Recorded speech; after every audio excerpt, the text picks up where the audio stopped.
आज ward number 37 आमर रथ सहित भजन संकीर्तन एवं सबू देखुते महिला माने घर को घर बुलुंट लोक मुक्त हस्तर श्री प्रभु जगन्नाथ अरुआ चाउल और गुआ दान कर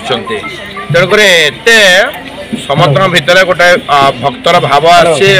समस्त शांति मन आसी समस्त भगवान प्रति जो आसक्त होती प्रभु श्री जगन्नाथ प्रति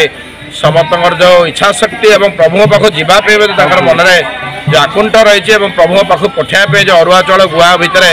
जो देखुए तर्क चली समस्त भितर दौड़ चली केमती प्रभु पाख दब बोली तेणुक समस्त को प्रभु जगन्नाथ प्रार्थना कर समस्त प्रभु सेमती सुख दिंतु शांति दिंतु सुस्थ रखु घंटगड़ी रखता और प्रभुंर जो चतुर्पार्श्व परिक्रमा माननीय मुख्य सचिव नवीन पट्टनायक आज जहाँ नहीं जो बलिष्ठ जो अवदान रही सी हूँ प्रभु जगन्नाथ आशीर्वाद आम प्रभु प्रार्थना करा प्रभु आमर माननीय मुख्यमंत्री के आपड़ एमती दीर्घायु करमती सब सुस्थ रखी था सब प्रभु घंटगड़ी रखता ओडिशा 4.5 लोकंर समस्त